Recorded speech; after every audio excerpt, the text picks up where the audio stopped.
Que fais-tu là, Songo? Et si ta soeur te voyait ici? Elle vient juste d'aller au boulot et j'ai fermé la porte centrale à clé.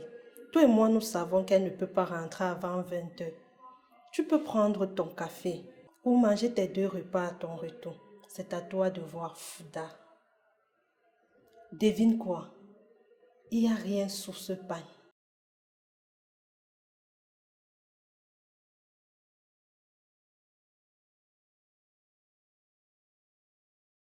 Bonjour à tous, je me présente Serge Fonda, promoteur de la page du même nom.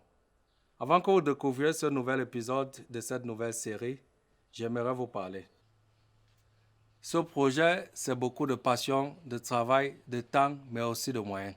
Si cette œuvre vous touche, si vous croyez en ce que nous faisons, alors nous avons besoin de vous. Soutenez-nous spirituellement par vos prières, vos encouragements et si vous le pouvez, financièrement aussi. Chaque geste, petit ou grand, nous aide à continuer cette belle aventure et à aller beaucoup plus loin.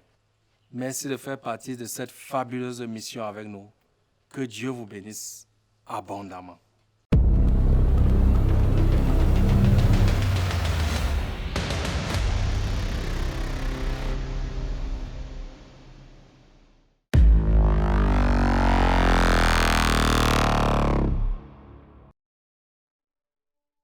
Madame Fouda, je peux vous poser une question franche? Promettez-moi de ne pas me mentir. Allez-y, madame. Nana, il vous rend la tâche difficile. J'ai remarqué comment il vous regardait au restaurant tout à l'heure. Je sais comment il peut être. J'ai l'œil, même s'il pense que je ne vois pas. Je ne vais pas vous mentir, mais je ressens une pression. Pas toujours directe, mais elle a une manière de faire, de manipuler les mots. Et je sais qu'il ne le fait pas pour m'aider à réussir, mais plutôt pour me tester. C'est ce que je craignais. Vous savez, cette entreprise, mon mari l'a bâtie avec une rigueur presque spirituelle. Il priait toujours avant de prendre chaque décision. Mais aujourd'hui, tout a changé. Je comprends maintenant pourquoi vous êtes une femme pieuse, malgré votre grande influence dans la société. Je pense que Nana le Machiavel. Il applique une de ses citations à la lettre. Le prince avisé doit s'armer de ruses pour dominer les faibles et désarmer les forts. C'est comme ça qu'il avance. C'est exactement ça. Il pense toujours que la fin justifie les moyens. Madame Fouda, je suis la fille d'un pasteur. Mon père m'a toujours appris, le mal reste le mal, même si tout le monde le fait. Et il m'a également appris de toujours garder ma lampe allumée, même si tout semble sombre. Mais, Madame B, je suis touchée. Je ne savais pas. Vous êtes une personne vraie. Tenez bon. Merci. Merci vraiment. Je sais que Dieu voit tout. Mais parfois c'est dur. Très dur. Madame Fouda, je vais vous donner un passage dans Romains 5, versets 3 à 4. La souffrance produit la persévérance. Et la persévérance, la victoire dans les épreuves. Et la victoire, l'espérance. Gardez ceci. Même si Nana et compagnie veulent toujours vous faire du mal, Dieu écrit toujours la dernière ligne. Merci madame. Merci vraiment. Passez une bonne journée.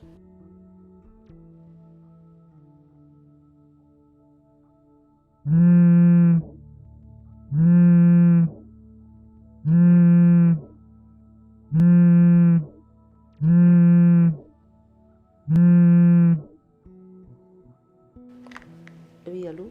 Allô, oui Myriam, j'ai une urgence là. De deux, je veux un rapport sur les derniers appels d'offres du trimestre. Tu sais, ce dont on avait parlé en réunion, il m'a demandé de les lui faire parvenir d'ici 15 heures. D'accord monsieur, mais vous devriez justement valider la synthèse que je vous ai envoyée afin de finaliser le projet. Ah oui, bon. En fait, je n'ai pas trop compris le tableau là. Il y a trop de chiffres. Et puis, c'est une technique, franchement. Ce n'est pas mon domaine, tu vois. Très bien, je vais m'en charger. Je vous envoie une version simplifiée dans 30 minutes. Excellent. Tu me sauves encore. Tu sais, on fait une bonne équipe, toi et moi. Et puis, tu maîtrises ça mieux que tout le monde ici. Franchement, je ne comprends pas pourquoi tu n'es pas encore à ma place, hein.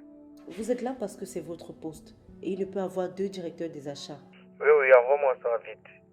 Je dois faire semblant de présenter au DG comme d'habitude. D'accord, monsieur. Comptez sur moi.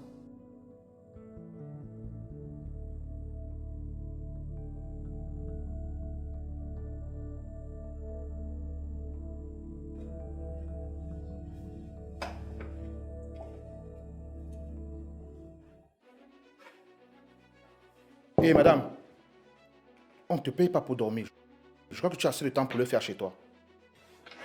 Désolé, monsieur. Je voulais juste m'étirer un peu. Ah bon, tu voulais te tirer un peu. Si je t'avais invité à prendre la pause, tu aurais refusé. Mais pourquoi donc tu prends la pause seul? On t'a dit que tu travaillais des sourcils pour ne pas prendre la pause avec tes collègues. Non, monsieur. Vu la pile de dossiers que j'ai à traiter, il m'est quasiment impossible de prendre la pause. Chacun a une tâche bien déterminée ici. En signant pour le poste, tu n'as pas reçu ton cahier de charge? Effectivement. Mais là, je me fais déjà le triple de ce que mon cahier de charge me demande de faire, toujours pour le même salaire. Ah, je vois. Tu travailles aussi pour ce nulard de Ngando, ce fils à papa. Tout ce qu'il sait faire, c'est porter des vestes. Mais bon, c'est aussi ça la vie. Je te dis ce que tu dois faire. Je l'envoie direct comme chef de vigile car c'est là-bas sa place. Mais bon, tu ne veux pas. Monsieur, vous le savez comme moi que prendre le déjeuner avec vous n'est pas un problème. Sauf qu'après, ça va s'enchaîner avec des invitations. Et tous les deux, nous savons comment ça risque de se terminer. Je vois que tu comprends vite les choses. Mais tu crains quoi au juste? Ton fonctionnaire de mari qui ne touche même pas un tiers de ton salaire? Tu crains qui? Ton pasteur? Ton Dieu? Tu crains quoi exactement? Comme je vous l'ai déjà dit, je vais encore me répéter. Mon mari est le seul à avoir accès à mon corps. Et je suis servante de l'Éternel. La parole de Dieu dit, fuyez l'impudicité. Tout péché qu'un homme commet est hors du corps. Mais celui qui se livre à l'impudicité pêche contre son propre corps.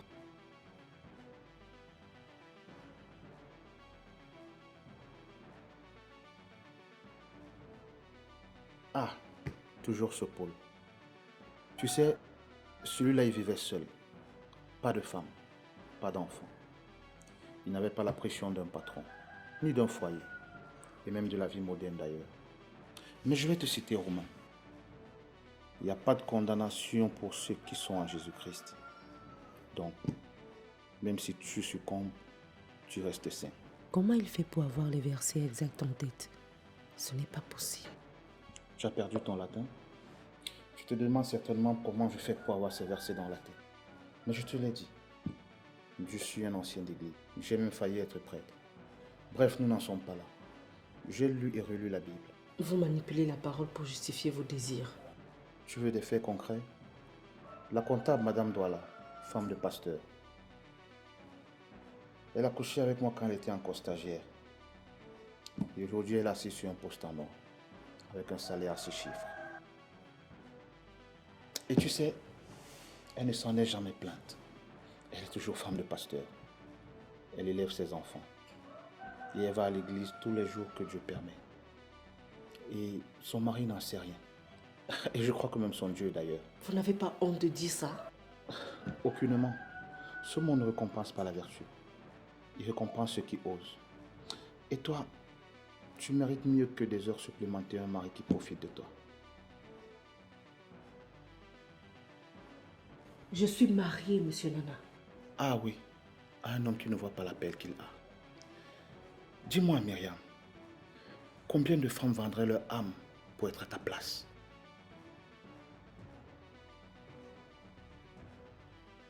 Ah, j'oubliais. Nous avons une réunion importante ce dimanche à 8h30 du matin. Mais monsieur Nana, sauf votre respect, vous savez que le dimanche est sacré pour moi. Je n'ai même pas le temps d'aller à l'église en semaine. Et même mon dimanche, vous voulez aussi me le prendre? Je ne te prends pas ton dimanche. Mais tu sais bien comme moi que tu peux louer ton Dieu tout moment. Mais si les investisseurs n'ont que le temps le dimanche, qu'est-ce que tu veux que je fasse? Je ne peux pas refuser. Mais bon, sauf si... Sauf si quoi? C'est à toi de voir, Myriam. Tu sais, il y a ce qu'il y a eu de faire. Je peux mettre la pression pour qu'on renvoie la réunion à lundi prochain. Vous êtes un... Un quoi, Myriam? Tu as perdu ta langue? Vas-y, insulte-moi. Je sens comment ça bouillonne dans ton cœur. Toi, la fille jumelle de Jésus, femme sans tache. Vas-y, insulte-moi. Et tu me diras si ton Dieu va t'empêcher une demande d'explication. Et je tiens à te rappeler une chose. Ici, c'est moi, Dieu. La balle est dans ton camp.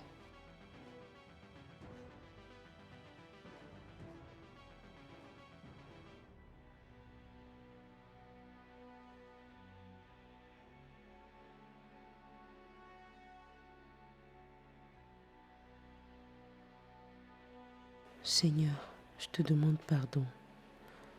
Pardonne-moi. Cet homme qui est aussi ta créature, malgré ses défauts, a failli me faire commettre l'irréparable. Je te promets, papa, personne ne pourra me faire douter de toi. Tu es celui qui arrive toujours à l'heure, malgré ce que nous, humains, pouvons croire. Tu as été à l'heure pour Joseph en Égypte. Tu seras à l'heure pour moi. Je te rends infiniment grâce au nom puissant de Jésus. Amen.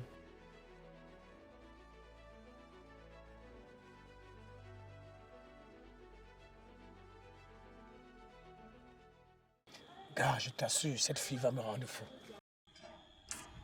C'est toi qui joues avec ce genre de choses, frère. Moi, je ne blague pas.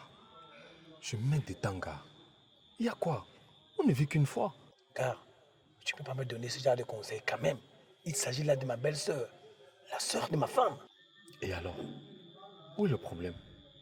Et en plus, tu m'as dit que cette petite a déjà accouché, non? Ça veut dire qu'elle maîtrise la chose. Et tu n'as rien à te reprocher, frère. Bon, comment tu peux dire que je n'ai rien à me reprocher? Imagine que je me fasse pincer par ma femme. Ou alors, par mes aventures, la fille en question tombe enceinte. Je vais dire quoi? Gars, arrête de jouer les naïfs.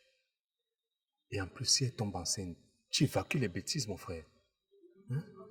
Et dis-moi, ta femme va faire comment pour vous attraper?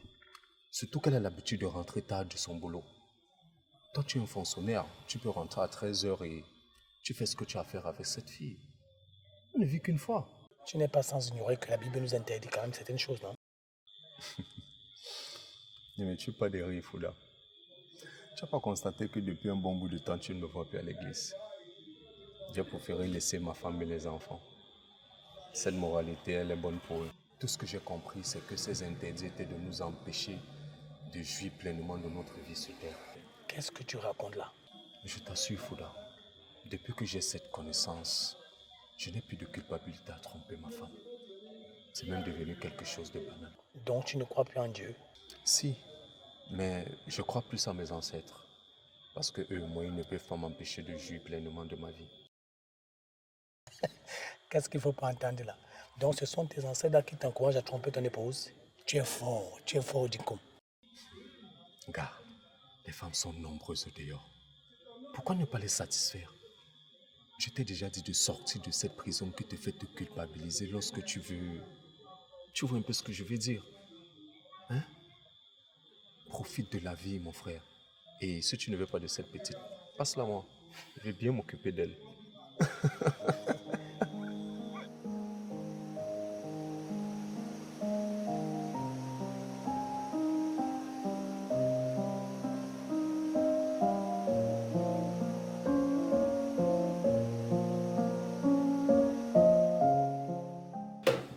Toujours le boulot. Toujours le boulot.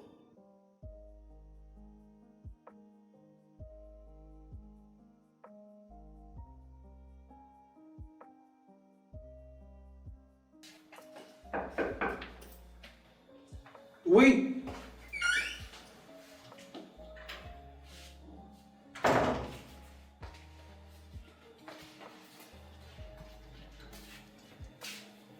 Je venais juste te demander si je te sers à manger. Ou tu attends le retour de Myriam. Il s'est fait tard. Je t'ai déjà dit que pour garder la forme, tu dois éviter de manger à plus de 19 ans. Je ne sais pas trop. Elle ne répond pas à mes appels. Elle doit travailler dur. On dirait qu'elle a oublié qu'elle a un mari à la maison. C'est compliqué, tu sais. Je suis fier d'elle, mais parfois je me sens invisible dans cette maison.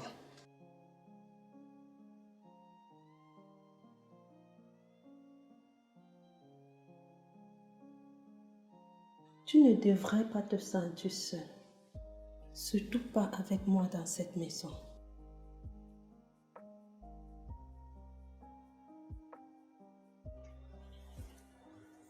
Parfois, j'ai l'impression que je suis un meuble ici. Je rentre seul. Je mange seul. Je dors seul. Je n'ai pas signé pour ça. Tu es un homme, Fouda. Tu as des besoins. Et un homme négligé peut facilement faiblir. Mon ami Ndinkou m'a dit, quand la maison te ferme sa porte, parfois la solution peut se trouver dans la chambre d'à côté. Ton ami a une drôle de philosophie. Parfois, j'ai juste envie de craquer, mais je me retiens. Tu es fort, mais tu n'as pas besoin d'être fort tout le temps.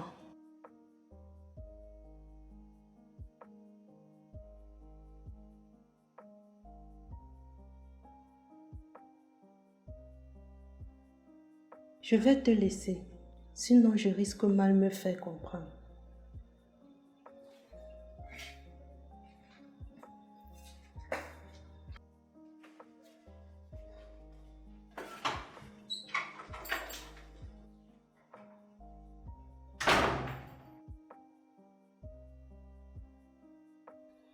Songo, tu me veux quoi à la fin? Tu veux que je fasse le premier pas après que tu m'aies allumé? Seigneur, cette fille va me tuer. Qu'est-ce que je fais? Qu'est-ce que je fais? Non, pas elle. Pensée obscure, sors de ma tête.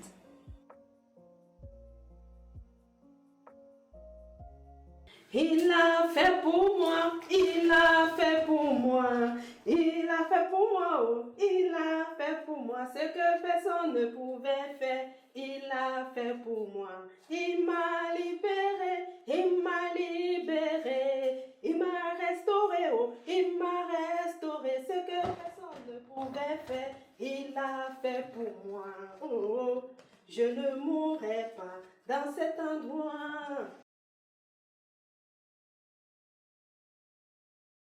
Ah, les hommes, tous pareils, tous faibles devant une cuisse qui brille, faibles devant l'adversité, et c'est encore eux le dimanche qui se bombent le torse. Même si je voyais une femme nue, je ne tomberais pas.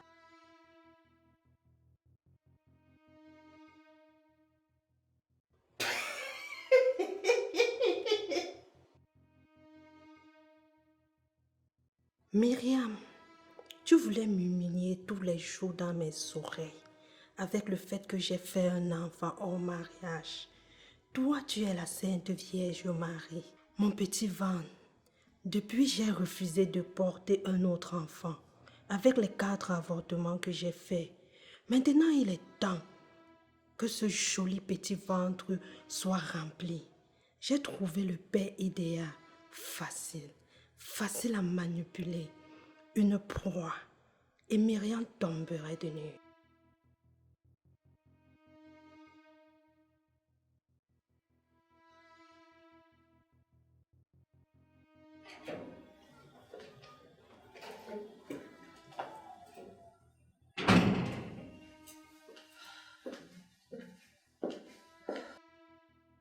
Bonsoir, chérie. Tu as vu l'heure qu'il est? Tu n'as pas vu mes appels? Pourquoi tu ne décroches pas mes... J'ai vu tes appels. Mon téléphone était sur vibreur. J'étais avec Adama. On parlait d'un sujet important pour le travail. Toujours important. Le boulot, encore le boulot. Tu penses que moi je glande? Hein? Je suis rentré direct. Après le service, j'aurais pu flâner dans les bars comme les autres fonctionnaires. Mais non, je suis rentré parce que je suis marié, parce que j'ai une épouse. Qu'est-ce qu'elle va penser? Que ma femme passe son temps à longueur de journée au boulot?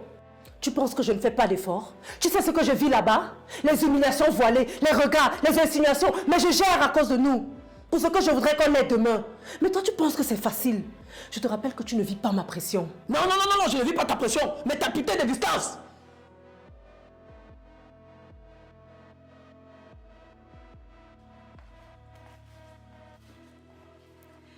Bonsoir, grande sœur.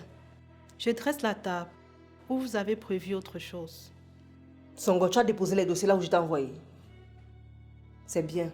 Mais là, le moment est mal choisi. Tu vois bien que je discute avec mon mari. Excuse-nous un moment, s'il te plaît. D'accord. Je vais me débrouiller. J'ai super faim. Tu vois ce que tu as créé? Tu crois que ma soeur va penser quoi de notre couple? À peine arrivée dans cette maison, qu'on se dispute déjà devant qu'elle. On pouvait avoir cette discussion dans notre chambre. Encore qu'on n'est plus deux dans cette maison. Ah, c'est bien. C'est bien que tu te souviens que nous sommes trois désormais ici. Hein? Et puis ça allait me changer quoi? Même si on était ensemble dans la chambre, qu'est-ce qu'on allait faire? Vu que madame a trop de boulot, elle ne veut même pas que je la touche. J'en ai assez de cette discussion venant de toi concernant le sexe. C'est simple. Demande-moi de déposer ma démission et que je revienne à la maison te pondre des enfants non-stop qu'on va éduquer avec ton salaire de fonctionnaire. Tu vois, tu n'as même pas le courage de me demander d'arrêter. Mais tu ne veux pas m'aider à porter ce sacrifice pour un temps. Tu sais quoi? Je suis exténuée. Si tu pouvais savoir la journée merdique que j'ai eue, tu m'aurais accueilli avec un peu de douceur. Mais non, tu as préféré t'asseoir et m'attendre pour étaler ta colère en sachant que ma soeur pouvait sortir et nous entendre.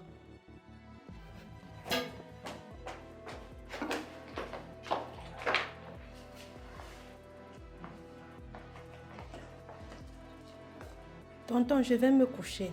Tu ne manges pas. Non! D'accord. Je vais dormir. Fais de beaux rêves.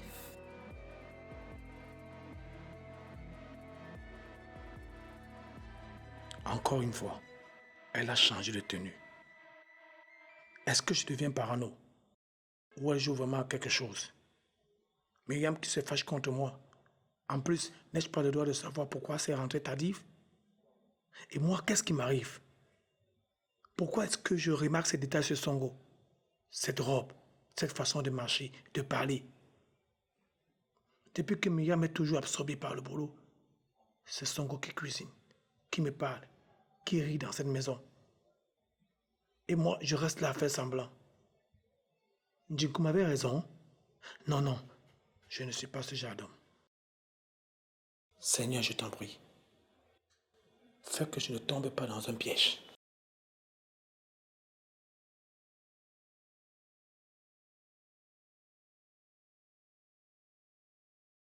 Chérie, je te demande pardon. Pardon, mon chéri, je suis sincèrement désolé. Tu sais que la Bible dit que nous ne devons pas dormir en colère. Alors, je ne pourrais pas te laisser dormir sans te dire à quel point je suis fier de la femme que tu es devenue. Je sais que là où tu es, le Seigneur va t'élever davantage.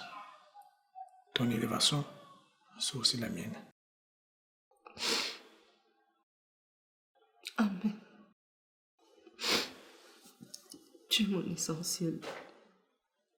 Sans ta force, je ne peux rien faire. Parfois au boulot, lorsque je me sens faible, il suffit que je pense à toi et je retrouve le sourire. Je remercie le Seigneur de nous avoir mis ensemble chaque jour.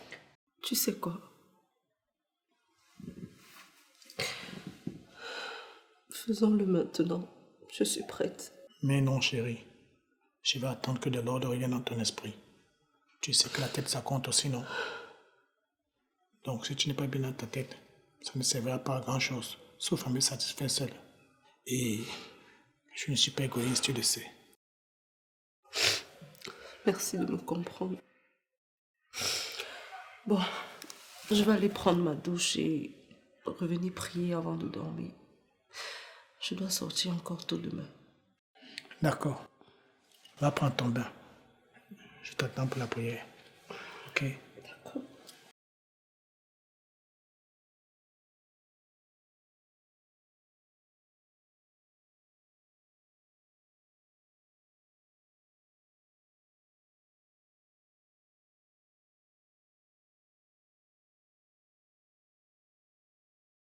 Et elle n'a même pas insisté. Le voulait-elle vraiment?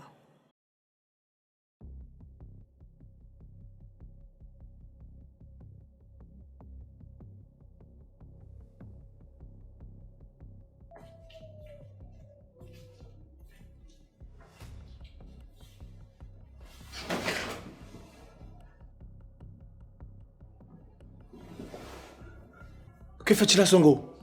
Et si ta soeur te voyait ici? Elle vient juste d'aller au boulot et j'ai fermé la porte centrale à clé. Toi et moi, nous savons qu'elle ne peut pas rentrer avant 20h. Tu peux prendre ton café ou manger tes 2 repas à ton retour. C'est à toi de voir, Fouda. Devine quoi? Il n'y a rien sous ce pain.